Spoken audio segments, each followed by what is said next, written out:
नमस्कार दोस्तों, कैसे हैं आप सभी। मैं दीपक सिंह आपके सामने हाजिर हूँ एक अलग ही तरीके के सफलता की कहानी और संघर्ष की कहानी को बयां करने के लिए। और इस संघर्ष और सफलता में हमारे साथ जुड़ रही हैं प्यूली विश्वास, जो ताल्लुक रखती हैं वेस्ट बंगाल से। लेकिन इनकी कहानी कुछ अलग ही है। वो अलग क्यों है? क्योंकि वो कहते हैं ना कि अगर हमें बहाने बनाने ही हैं तो हम बहुत सारे बहाने बना सकते हैं और उससे दूर भाग सकते हैं। लेकिन जब मन में ही जज्बा हो और तैयारी करने का जुनून हो और उसको हासिल करने का एक मन से आवाज हो तो हम कुछ भी कर सकते हैं। तो इसका एग्जैक्ट एग्जाम्पल हमारे साथ आज जुड़ी है प्यूली विश्वास। तो आइए चलते हैं और प्यूली से ही समझते हैं कि उन्होंने ये क्या अलग कारनामा किया है। आइए बात करते हैं। वेलकम प्यूली, कैसी हैं आप? मैं ठीक हूँ। Thank you so much for. ठीक है, चलिए। Yes. तो आप हमारे दर्शकों को सबसे पहले ये बता दीजिए अपना इंट्रोडक्शन और आपने बीएससी कहाँ से किया और एमएससी कहाँ से किया, ये थोड़ा ब्रीफ में बताइए। Yes, sir. Hello everyone. My name is Puli Biswas and I am from Jalpaiguri, West Bengal, and I have done my bachelor's degree in zoology from North Bengal St. Xavier's College, and I have done my master's in zoology from Kuch Bihar Panchanan Burma University. Okay, ठीक है।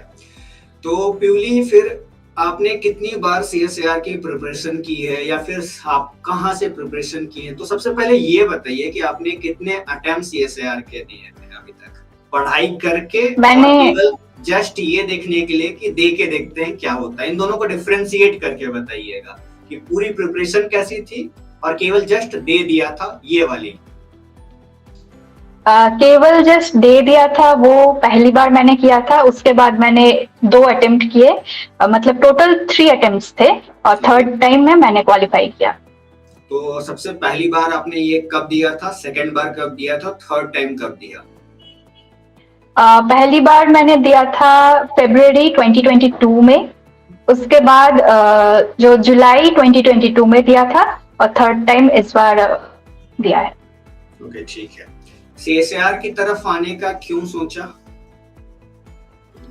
For doing research, PhD. तो मतलब ये ऐसा तो नहीं होता होगा ना कि सीधा सीधा पता था कि रिसर्च करना है। लाइफ में ऐसा कुछ इंसिडेंट्स हुआ या कहीं से इंस्पायर्ड हुए कि रिसर्च फील्ड में जाना है और फिर ये पता चला होगा कि सीएसआर से हम ये कर सकते हैं? ये वाली मतलब टर्निंग पॉइंट की मैं बात कर रहा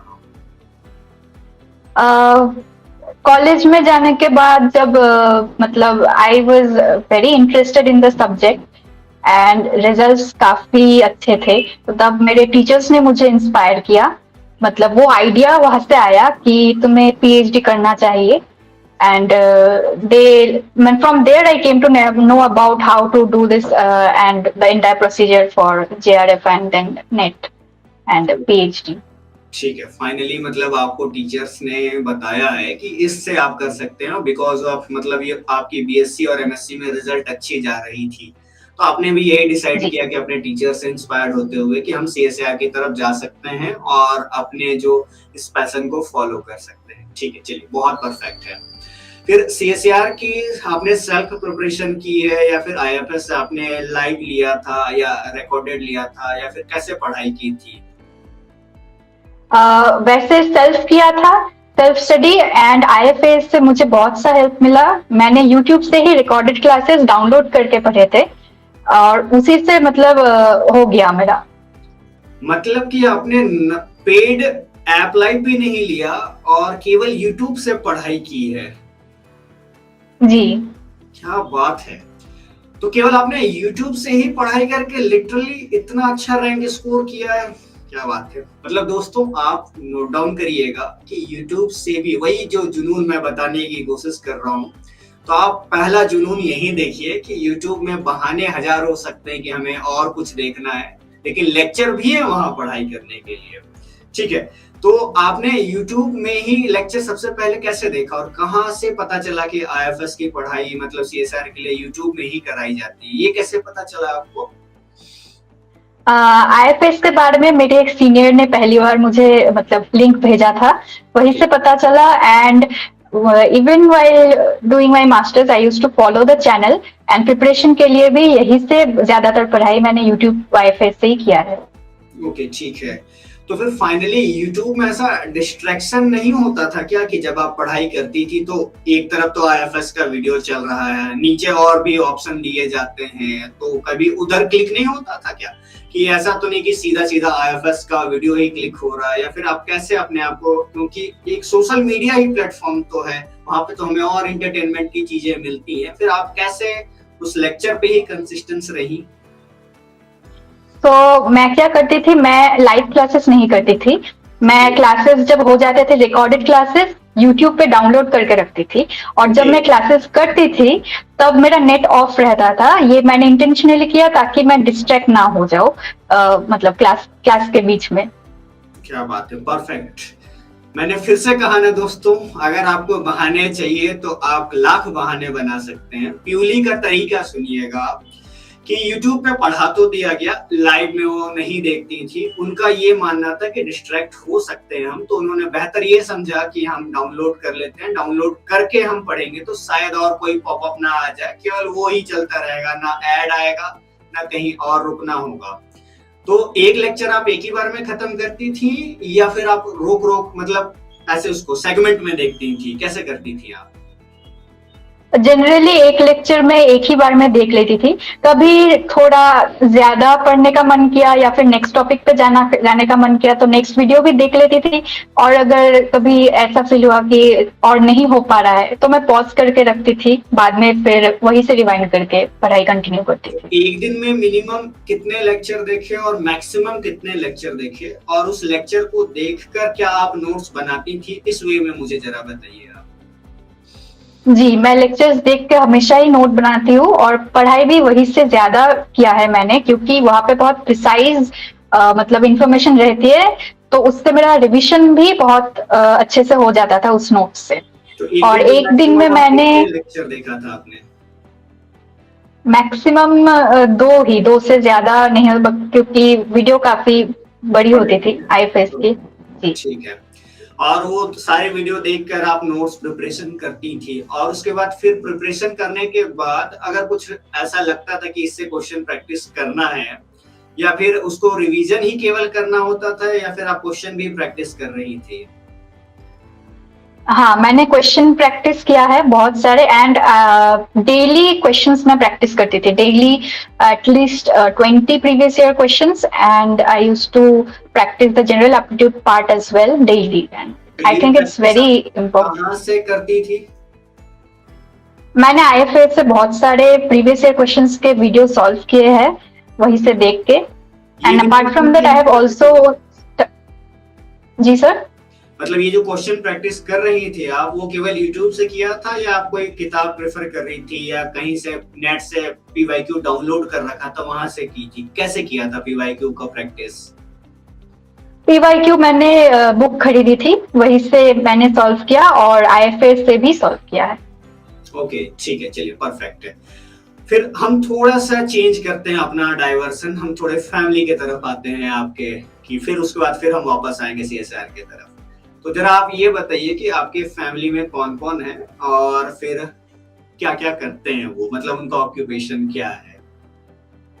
तो मेरे पापा है, बड़े पापा और बड़ी मम्मी है।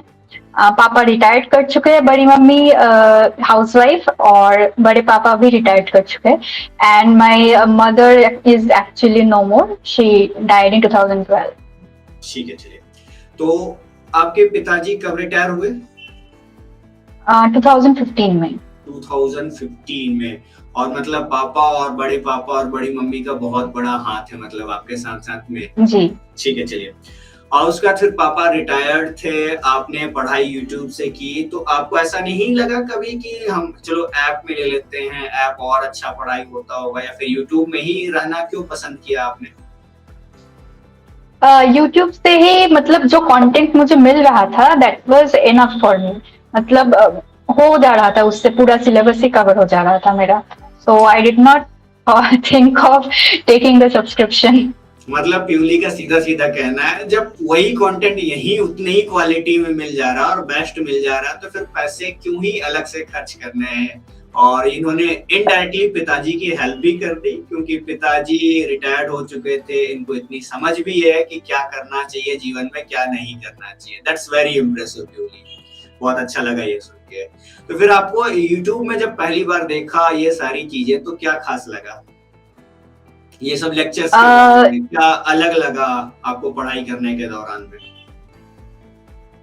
आईएफएस के लेक्चर्स के मतलब वो एक्सप्लेनेशंस तो हमेशा ही बहुत अच्छी थी, और faculty members are, I can not say how much I am grateful to them कि इतना अच्छा पढ़ाया पूरा content, and nothing is missing. मैं यूट्यूब से पढ़ी, nothing is missing, and I would really appreciate the enthusiasm of the teachers, because when you are teaching in YouTube पे आपको स्टूडेंट्स का चेहरा नजर नहीं आ रहा है, and it is really I really appreciate it that फिर भी आपने वही एंथुसियाज्म से पढ़ाया, और हर एक वीडियो में वैसे ही कंसिस्टेंट रहे अपने एंथुसियाज्म को लेके पढ़ाने के लिए, and that is really very means good thing about IFS. उससे स्टूडेंट्स का भी मतलब कंसंट्रेशन बना रहता है, इंटरेस्ट बना रहता है पढ़ने में।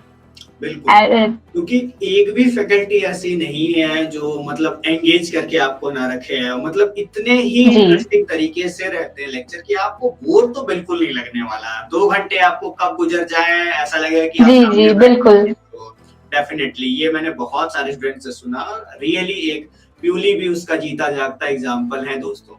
तो आप भी कर सकते हैं, ऐसा कोई जरूरी नहीं है कि आपको बहुत ज्यादा सोचना है, समझना है। अगर आप में मन में जुनून है, जज्बा है, तो जुड़ जाइए आईएफएस के यूट्यूब के साथ, या आईएफएस के परिवार के साथ आपको जुड़ना है तो आप सीधा सीधा परिवार के साथ भी जुड़िए। यूट्यूब परिवार हो या सब्सक्रिप्शन वाला परिवार हो, आप देख लीजिए, आपको जो सही लगता है उससे आप कर सकते हैं।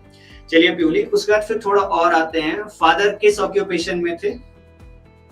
फादर बैंक पे थे। फादर बैंक में काम करते थे। फिर आपको नहीं लगा ऐसा कि ग्रेजुएशन के बाद ही तो बैंक में जॉब के लिए तैयारी का ऑप्शन मिलता है, तो मैं भी जल्दी जॉब करके और अपने आप को स्टेबल कर लेती हूँ। फिर एमएससी सोचा, फिर सीएसआर की तैयारी करने की सोची, और उसके बाद फिर आपको और पीएचडी करना। तो इतना लंबा जर्नी क्यों सोच लिया आपने? Because of my interest in the subject, I am really means bank में या फिर एनी अदर ऑक्यूपेशन में मेरा उतना इंटरेस्ट नहीं है, and I am really means inclined towards research and the subject. That's why means that is actually inspiring me and pushing me forward always in this field. ठीक है, चलिए। और उसके बाद फिर आपने कहा कि जब आप प्रिपरेशन कर रहे थे तो आपने 3 अटेम्प्ट दिया था, ठीक है, और 3 अटेम्प्ट में 2 अटेम्प्ट में नहीं निकला, तो फिर खुद को क्या जवाब दिया, खुद को कैसे संभाला, और घर में क्या बोला कि नहीं हुआ, इन सब चीजों को कैसे टैकल किया और खुद को कैसे संभाला, ये बताइए जरा। तो I was yes disappointed when मेरा जब सेकंड अटेम्प्ट में नहीं हुआ, क्योंकि तब मैंने प्रिपरेशन लिया था। पहले में तो मैंने प्रिपरेशन नहीं लिया, उसमें नहीं हुआ, so I was not that much sad because I did not prepare and it was obvious that I would not qualify. But second time मैंने preparation लेने के बाद मतलब qualify नहीं हुआ, तो बहुत बुरा लग रहा था, लेकिन then I made up my mind that give up नहीं करना है। So I just resumed my studies then, and it was means going good with IFS and my self study. It was going really very good, and I was very confident actually about this exam then. ठीक है, तो घर में पूछा गया कि 2 बार exam दे दिया है, नहीं निकला है, तो ऐसा कुछ पूछा गया था या नहीं पूछा गया था? अगर पूछा गया था तो आपने क्या जवाब दिया? वैसे डायरेक्टली वैसे तो नहीं पूछा, बट नहीं हो रहा है तो मतलब because it's a very lengthy process, because doing a PhD it will take 5 and 6 years, so they were like do something which जिससे जल्दी हो जाए। So I was like, let me give it one more try, and I was like determined that इस बार नहीं तो नहीं होगा फिर। So that was also a very तो नहीं होगा फिर मतलब क्या छोड़ देने का सोचा था? छोड़ने का नहीं, मतलब उतना कॉन्फिडेंस या फिर एंथुजियाज्म शायद हाँ, होल्ड ऑन करना। क्योंकि कई बार आपको एंथुसियाज्म तीसरे अटेम्प्ट के बाद भी बनाए रखना इतना आसान नहीं होता है, तो शायद आपके मन में भी जी यही जी ख्याल आ रहे होंगे कि देखते जी हैं, पहले अभी की पढ़ाई कर ले, राइट? जी। ठीक है। यस आपने एमएससी कब कर रखा था? एमएससी मेरा कंप्लीट हुआ 2022 में। 2022 में, और 2023 में आपने क्वालिफाई किया। क्या किया इस बीच में?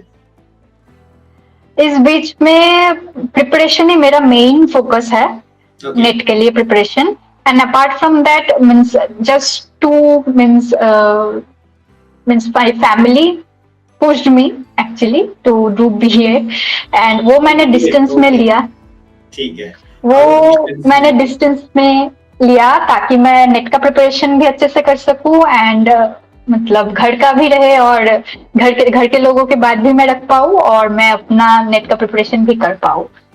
प्यूली का स्मार्टनेस देखिए दोस्तों, प्यूली ने मतलब घर वाले की तरफ से यही आता है कि आप जल्दी से जल्दी स्टेबल हो जाओ। प्यूली को करना था अपना पैशन फॉलो, रिसर्च के तरफ जाना था, तो घर वालों ने बोला कि बीएड कर लो और वो भी करते रहो, तो प्यूली ने हाँ बोल दिया ताकि उनके पीछे मतलब ज्यादा ना रहे कि नहीं कर रहे हो नहीं कर रहे हो। तो प्यूली ने ये दिमाग लगाया कि ठीक है कर लेते हैं, लेकिन ज्यादा मेन टारगेट या एग्जैक्ट टारगेट मेरा तो सीएसएआर है और वो मैं कर ही रही हूँ। तो प्यूली ने ये दिमाग लगा लिया, राइट प्यूली? Yes sir. चलिए परफेक्ट, ये दिमाग होना चाहिए, क्योंकि कई बार होते हैं घर वाले को भी चिंता होती है ना कि जल्द से जल्द हमारे बेटे या बेटियां सेटल हो जाएं। तो घर वाले के तो उसमें कोई गलती है नहीं, वो जल्द से ही आपकी अच्छी चाहते हैं, अच्छी चीजें चाहते हैं, तो उनकी भी कोई गलती नहीं। लेकिन हमारी भी तो बात है ना कि हम भी अपना पैशन फॉलो करें, तो ये होती है स्मार्टनेस। चलिए ठीक है। और आपने थोड़ा सीएसआर की तरफ हम आ जाते हैं वापस से। सीएसआर जब आपने अटेम्प्ट दिया, इस अटेम्प्ट में जब आपने क्वालिफाई किया, ठीक है, और क्वालिफाई किया, तो ए पार्ट, बी पार्ट और सी पार्ट में कितने कितने क्वेश्चंस किए, ये पहले बताइए। मैंने सिर्फ जनरल एप्टीट्यूड का एक क्वेश्चन नहीं किया, वो टाइम के वजह से, वरना मैं फुल ही अटेम्प्ट कर पाती, and because of time I could not attend all of them. B C की बात में, पार्ट बी पार्ट सी, वो भी फुल अटेम्प्ट किया था। पार्ट ए में कितना किया था, पार्ट बी में कितना किया था, पार्ट सी में कितना किया था, ये बस नंबर बता दीजिए क्वेश्चंस के। पार्ट ए में 15 करना होता है, मैंने 14 किया, एंड पार्ट बी में 35 ही अटेम्प्ट किया और पार्ट सी में 25 ही अटेम्प्ट किया। गलत कितने कितने हुए? आपने मैच कराए थे रिस्पॉन्स शीट को आंसर की से? नो सर, मैंने मैच नहीं कराया। मतलब actually yeah, that what happened is I have certain little bit of fear in that general aptitude part, so I kept it for the last hour of the exam, and I think I shouldn't have done that because I was panicking. I was panicking and I did not have enough time to go and check if I'm doing the sums correct or not. So इसीलिए मैंने मतलब घर आने के बाद भी I was doubting that part only. Part B and Part C went very well. Part A के वजह से मैंने फिर आंसर कीज नहीं मिलाए, मतलब चेक नहीं किया पार्ट ए की वजह से। ठीक है। तो कभी फिर उसके बाद फिर कितने परसेंटाइल आएगा? आपने अब चेक ही नहीं किया तो आपको तो रॉ डेटा पता भी नहीं होगा कि 200 में कितना आया है। No sir. तो परसेंटाइल ही बता दीजिए फिर। परसेंटाइल आया था 99.978। 99.978। तो फिर रैंक क्या रहा? 15। 15। जी सर। और इतना अच्छा होने के बावजूद आपको अपने ऊपर भरोसा नहीं हो रहा था, पैनिक कर रही थी आप। इसका रीजन क्या था कि आप अपने ऊपर कर रही थी, पैनिक हो रहा था आपको, ये क्यों? जी मतलब वो सम सॉल्व करने के अप्रोचेस नहीं आ रहे हैं, मुझे ऐसा लग रहा था। And what ever I did in the examination hall in that part A, I was not confident, I was doubting कि सही भी हो रहा है या नहीं, और तब मेरे पास टाइम भी नहीं था कि मैं जाके फिर से एक बार चेक करूँ कि मैंने ये ठीक किया है या नहीं। So that's why I was feeling a little bit less confident. Okay ठीक है, चलिए ये तो सबके मन में होती है उलझन की क्या किया है क्या नहीं किया है, ये आप भी नॉर्मल उलझ रही थी कई बार। ठीक है परफेक्ट, कोई दिक्कत नहीं उससे। और फिर गलत भी आपको नहीं पता होगा, लेकिन गलत तो मुझे लग रहा है ना के बराबर ही होगा, क्योंकि 99.975, राइट? 978। 978, मतलब कि आप कितने करीब थी 100 के, आप खुद ही सोचिए। उससे पहले लेकिन ये बताइए कि क्या आपको लग रहा था कि मैं ये एग्जाम देने जा रही हूँ, मेरा क्वालिफाई होगा, या बस हो जाए इतना ही काफी है मेरे लिए? क्या ख्याल थे मन में? क्योंकि आपने ऑलरेडी 2 अटेम्प्ट दिया था जिसमें नहीं हुआ था, तो तीसरा अटेम्प्ट देने जाने से पहले मन में ख्याल क्या थे? हो जाए, नहीं हो जाए, या बस किसी तरीके से हो जाए, या मेरा तो हो ही जाएगा? क्या ख्याल आ रहा था?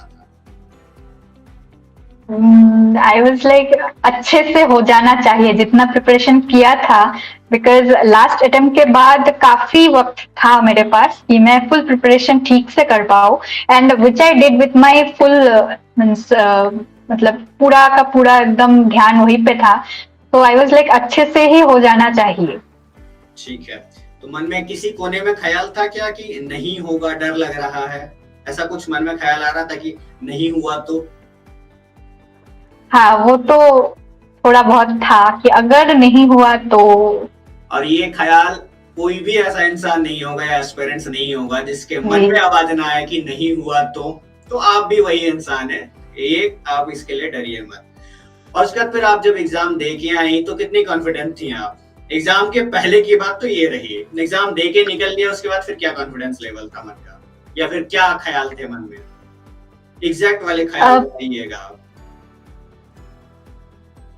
पार्ट बी और सी को लेके तो मैं कॉन्फिडेंट ही थी कि जितना किया है it was really went well, and part A को लेके मैं ए के वजह से ही थोड़ा सा डाउट में थी कि। ठीक है, फिर जब परसेंटाइल स्कोर आया, मतलब केवल स्कोर कार्ड आया, फिर क्या आपके चेहरे का रंग क्या था? मतलब चेहरे में कितनी बड़ी सी स्माइल थी?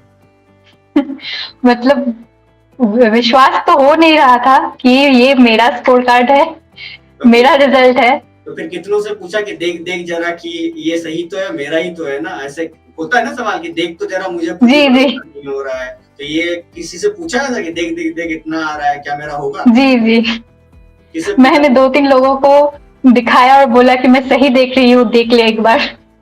तो फिर अगले ने क्या जवाब दिया? हाँ, सही देखा, ठीक ही है, तेरा ही रिजल्ट है, ऐसा ही रिप्लाई आया।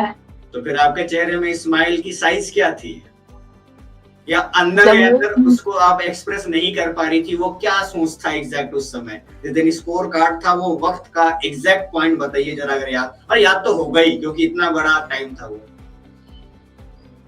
मतलब आई can not explain those in words actually कि मुझे क्या फील हो रहा है। मतलब और भी स्टूडेंट्स को तो जानना है ना कि क्या जुनून दिखता है एक रिजल्ट के बाद, या कितना खुश होते हैं इंसान, या अंदर से क्या बात आती है? वो थोड़ा बहुत जो कुछ आ रहा है अपने लैंग्वेज में एक्सप्लेन करिए जरा।